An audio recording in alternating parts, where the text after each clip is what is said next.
सुनिए, कल की क्लास में हम लोग क्या पढ़े थे? चैप्टर 13 चल रहा है, पृष्ठीय क्षेत्रफल और आयतन। एग्जाम्पल 1 और 2 बनाए थे। आज के क्लास में उसके आगे देखेंगे एग्जाम्पल नंबर 3। एग्जाम्पल नंबर 3 ध्यान दीजिए। एग्जाम्पल नंबर 3 में फिगर देखिए कैसे बनाया हुआ है।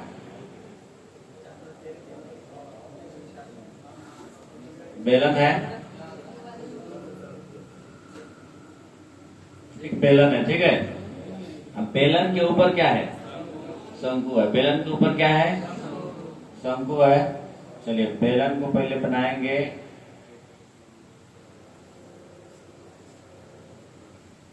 इसी के ऊपर शंकु रखा हुआ है। इसी के ऊपर क्या है?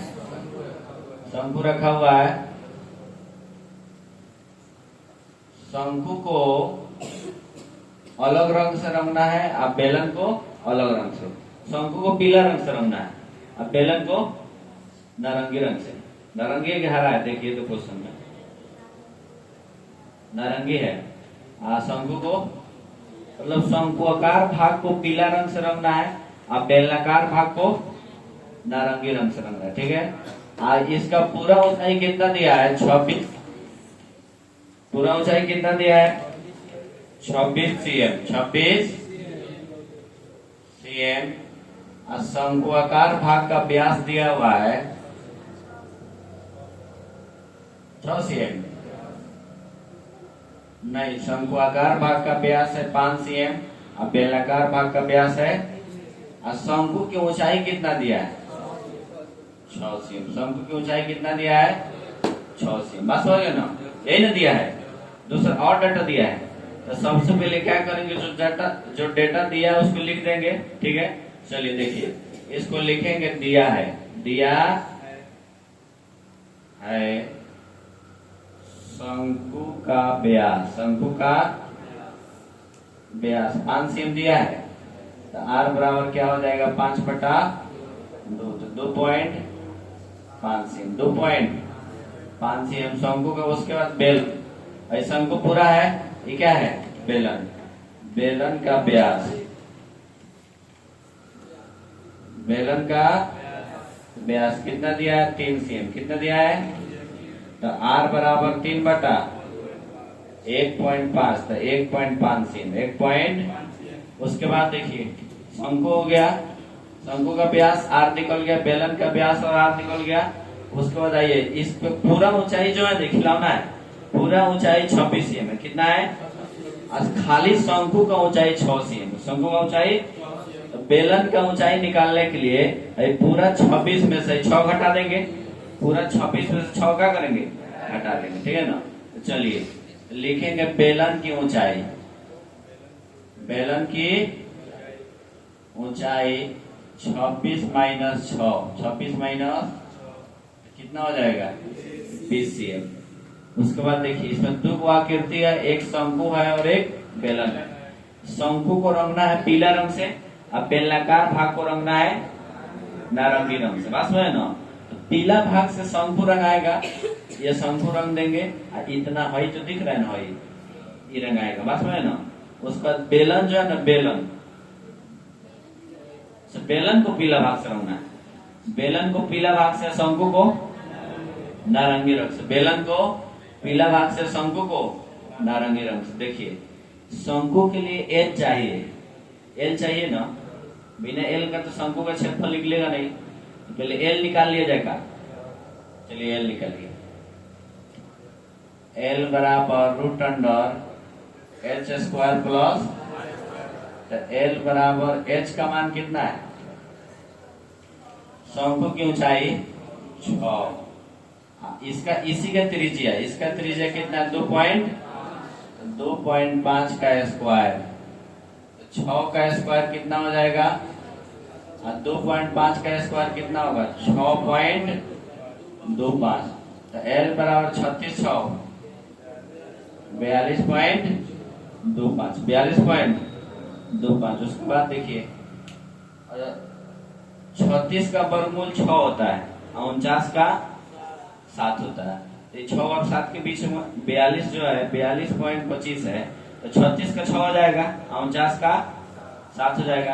त्रिकोमेट्री में एक्यूरेट मान, सॉरी क्षेत्रमिति में एक्यूरेट मान निकालिएगा तो एक्यूरेट मान निकालने में बहुत समय लग जाएगा। बात में ना, लगभग में मान निकालेंगे। ठीक है, चलिए 42.25 है, 36 से ज्यादा है, 49 से कम है, यानी 6 से ज्यादा होगा 7 से कम, तो कितना ले लिया जाए?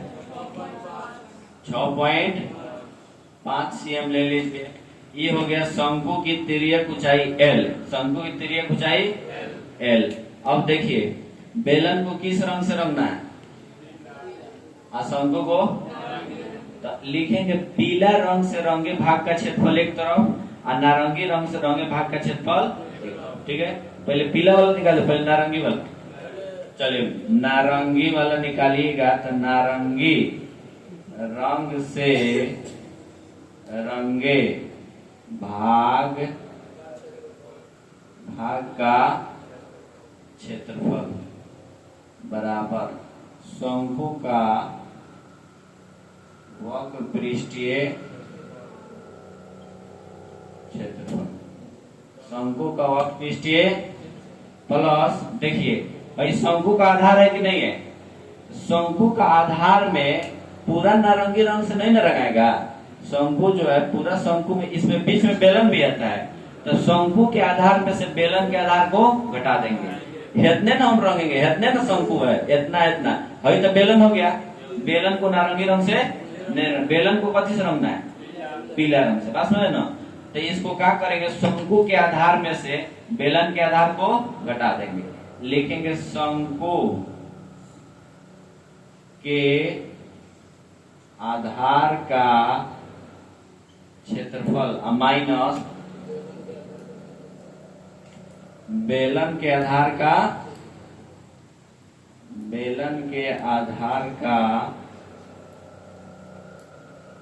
क्षेत्रफल। ठीक है, सुनिए शंकु का वक्र पृष्ठीय क्षेत्रफल हो जाएगा पाई आर एल। अब बेलन का आधार का प्लस शंकु के आधार का क्षेत्रफल पाई, इसको कुछ मानिए से चिन्ह में आए, बड़का आर मान लेगा, इसको बड़का आर मान लीजिए। ठीक है, ये छोटका आर रहने दीजिए। तो ये शंकु है तो बड़का आर का स्क्वायर माइनस, या बेलन है तो ये पाई छोटका आर का स्क्वायर।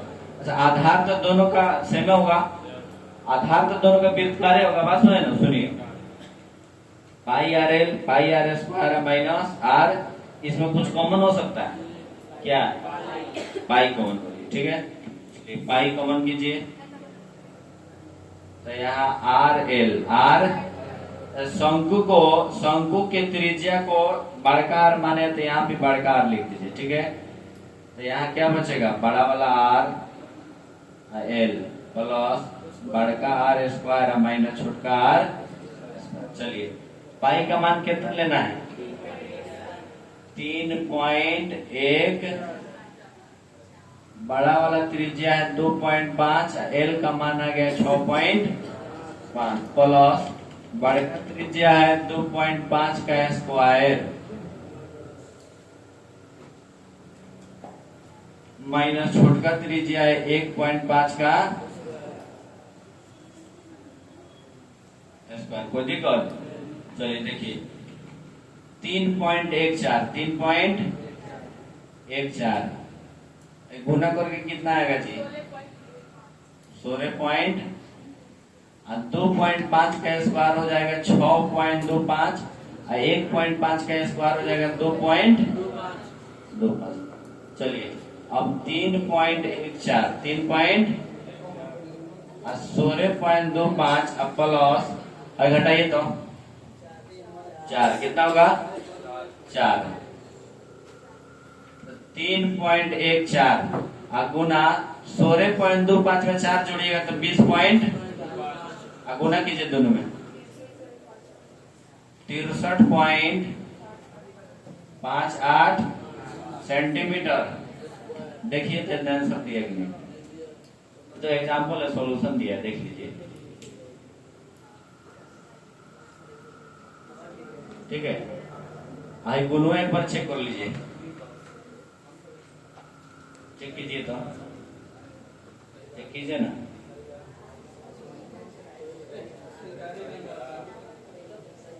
अरे किताब में देख के नहीं, गुना करके चेक कीजिए।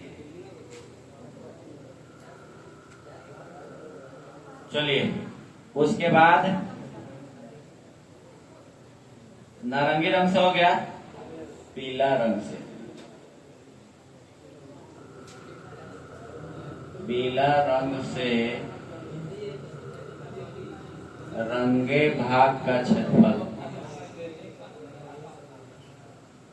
सुनिए, पीला रंग से रंगे भाग का, पीला रंग से कौन सी रंग? बेलन, बेलन रंगे ना। बेलन का वक्र पृष्ठीय क्षेत्रफल, बेलन का वक्र पृष्ठीय लिखेंगे, बेलन का वक्र पृष्ठीय क्षेत्रफल। ध्यान दीजिए, पिछला बार है जो बेलन का आधार ही घटाए है ना, घटाए है, तो ये नारंगी रंग से नहीं रंगाएगा तो घटा दिए। तो जब नारंगी से नहीं रंगाएगा तो कौन से रंगाएगा? पीला से। कौन से? तो पीला वाला में इसको जोड़ देंगे, बेलन का वक्र पृष्ठीय क्षेत्रफल अब प्लस बेलन के आधार का क्षेत्रफल, बेलन के आधार का क्षेत्रफल। अब गुना तुम लोग से चेक नहीं हुआ? चलिए, उसके बाद देखिए, बेलन का वक्र पृष्ठीय क्षेत्रफल क्या होगा? 2 pi R H plus pi R, आधार में जोड़ देंगे, दोनों में कौन कौन कर ले? पाई आर कर ले, क्योंकि दोनों बेलने हैं, आधार में बेलने का है, आई बेलन का ही है, ठीक है। पाई आर को कॉमन करें तो यहाँ बचेगा 2h, क्या बचेगा? यहाँ पाई आर स्क्वायर ना है, तो एक आर बाहर निकल जाएगा, तो एक बचेगा ना। पाई का मान 3 पॉइंट, आई छोटका आर है तो 1.5 और 2 इंटू बेलन की ऊंचाई कितना है? पूरा बेलन की ऊंचाई हम निकाले हुए हैं, देखिए यहाँ पर है, नहीं यहाँ पर 20 cm, कितना हो जाएगा? 20 cm प्लस छोटका आर का मान 1.5 और 3.14 में 1.5 से गुना करेंगे, कितना हो जाएगा? 7 पॉइंट।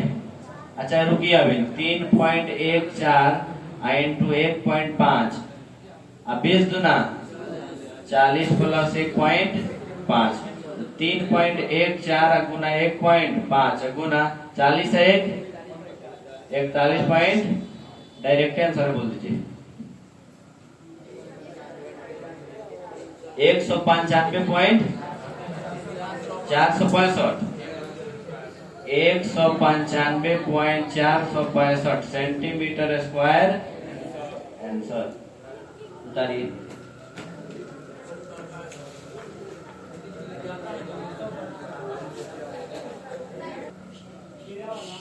सुनिए,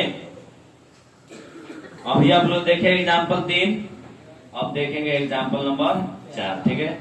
एग्जाम्पल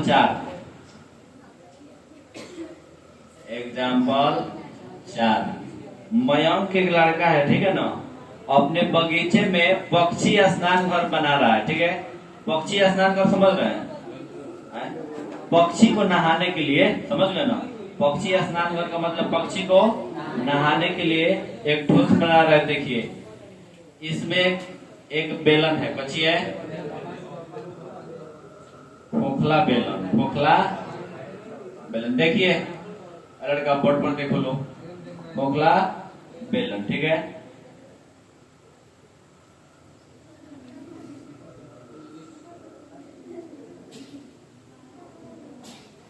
अच्छा मेनू दिख रहा है, चलिए अब दिखेगा। अच्छा, खोखला बेलन है, इसी में अर्ध गोला लगा है। क्या लगा है? ऊपर से अर्ध गोला, ऊपर से एक अर्ध गोला लगा दीजिए, लग गया। चलिए, बेलन का जो ऊंचाई दिया है, कितना दिया है? 1.45 मीटर, 1.45 मीटर दिया। देखिए 1.45, और ये क्या दिया? त्रिज्या 30 cm। त्रिज्या कितना दिया है? तो हम लोग लिख देंगे R हो जाएगा 30 cm। तो क्या करेंगे बउआ, क्वेश्चन को शुरू करने के लिए सबसे पहले जो डेटा दिया है उस डेटा को लिखेंगे। ठीक है, चलिए यहाँ देखिए त्रिज्या दे दिया, लिखेंगे दिया है r बराबर 30 cm और h बराबर 1.45 मीटर। अब बताइए हई हो गया सीएम में, हई हो गया मीटर में, काम होगा नहीं ना होगा? तो क्या करें बोलिए?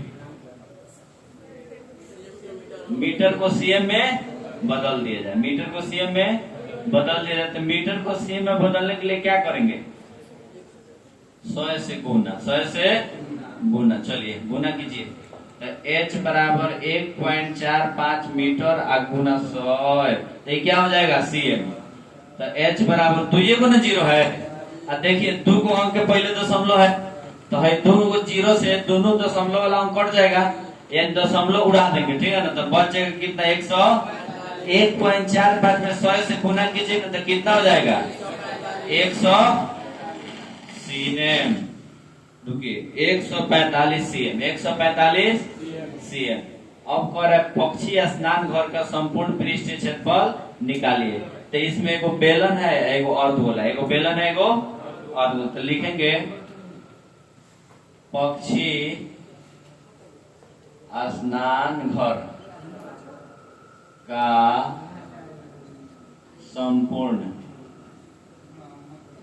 संपूर्ण पृष्ठीय क्षेत्रफल बराबर, देखिए इधर बेलन का वक्र पृष्ठीय क्षेत्रफल, बेलन का वक्र पृष्ठीय क्षेत्रफल प्लस अर्धगोला भी तो है, अर्धगोला का वक्र पृष्ठीय क्षेत्रफल। कोई दिक्कत? बेलन प्लस अर्धगोला, बेलन प्लस, तो बेलन का हो जाएगा 2 पाई आर एच, अर्धगोला का हो जाएगा 2 पाई आर, दोनों का आर सेम है कि नहीं है? 30 है। ठीक है, तो 2 पाई आर कॉमन हो जाएगा, 2 पाई आर, तो यहाँ h बचेगा, यहाँ 2 गुना आर है, तो एक ही गुना बाहर निकला है, एगो अंदर बचेगा। तो 2 इंटू पाई का मान 22 बटा आर का मान, h का मान 100, और फिर आर का मान 30, आर का मान 30। देखिए तो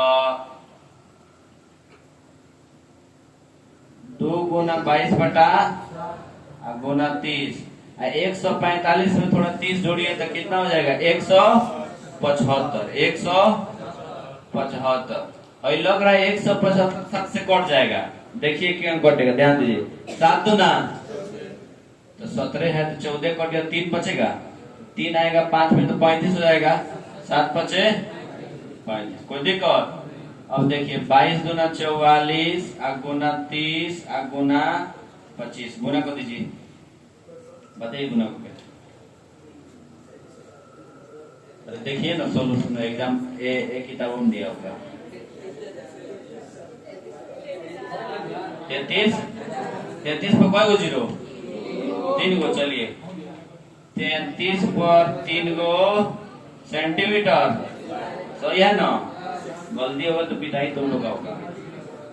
चलिए एग्जाम, अब आइए एग्जाम्पल से खत्म हो गया, अब आइए एक्सरसाइज पर। एक्सरसाइज 13.1 सवाल नंबर 1। चलिए एक्सरसाइज 13.1 सवाल नंबर 1 पढ़ो तो एक बार।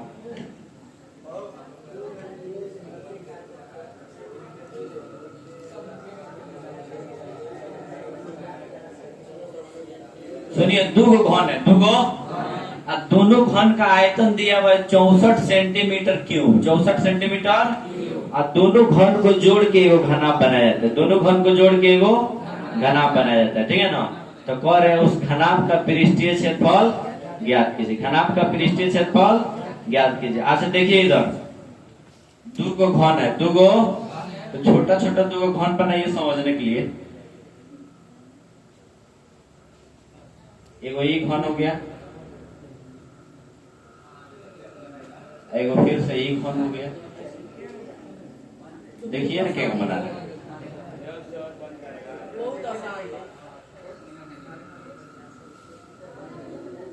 ज्यादा नहीं हल करना है। इन दोनों को जोड़ दिए, दोनों को तो जोड़ दिया गया तो एक बार का घना बन जाएगा।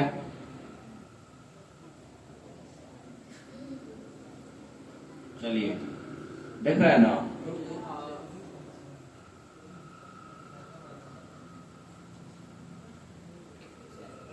चलिए बड़ा घन बना।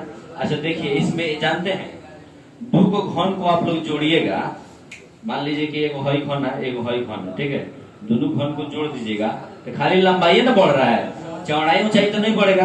हई जो आपका जो ऊंचाई है और जो है आपका चौड़ाई बढ़ रहा है नहीं। दो को घन को जब आप ऐड कीजिएगा तो खाली इसका लंबाई बढ़ जाएगा, हई जो ऊंचाई है जो चौड़ाई है वो नहीं बढ़ेगा। बात समझे ना।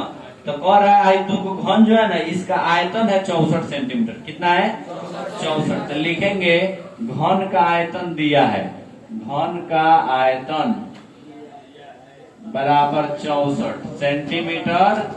घन का आयतन क्या होता है? भुजा का क्यूब, यानी ए का क्यूब, ए का क्यूब बराबर 64। तो ए बराबर क्यूब रूट 64। क्यूब रूट का मतलब हुआ 3 गो का जोड़ा लगेगा। कितना का? देखिए तो ए बराबर क्यूब रूट 64 को हम लोग लिख देंगे 4 गुना 4 गुना 4। तो ए बराबर कितना हो जाएगा? 4 cm। कितना हो जाएगा? 4 cm। यानी एक घन का किनारा आ गया 4, तो हयो 4, हयो यानी लंबाई 4 तो ऊंचाई भी 4, अब चौड़ाई भी 4। कई घन का सब तो बराबर है, लेकिन घनाभ के लिए जब 4 को 4 जोड़ देंगे तो कितना हो जाएगा? 8 नहीं हो जाएगा? 4 4, क्योंकि 2 को ना घन जोड़ रहे हैं, तो दोनों घन को जोड़ेंगे तो घनाभ की लंबाई हो जाएगा 4 4 8। और घनाभ की लंबाई कहे निकालेंगे जी? क्योंकि उसी का तो क्षेत्रफल निकालना है। लिखिए घनाभ की लंबाई, घनाभ की लंबाई 4 4 8 cm। लेकिन चौड़ाई ऊंचाई बदलेगा? नहीं बदलेगा, ये 4 रहेगा। चौड़ाई 4 हो जाएगा, ऊंचाई भी क्या हो जाएगा? 4 cm रहेगा। घनाभ का कुछ निकालना है, बताइए तो। घनाभ का संपूर्ण पृष्ठीय क्षेत्रफल बराबर 2 into LB plus BH plus LH। 2 into L का मान 8 हो जाएगा, यही से देखिए। B का मान 4, फिर B का मान 4 है, H का मान 4, अब प्लस L का मान 8 है, H का मान 4। कोई दिक्कत नहीं। आइए 8 चौका 32, 4 चौका 8 चौका 32, तो 32 32 64 16 80 दूना 160 सेंटीमीटर स्क्वायर। चलिए उतारिए।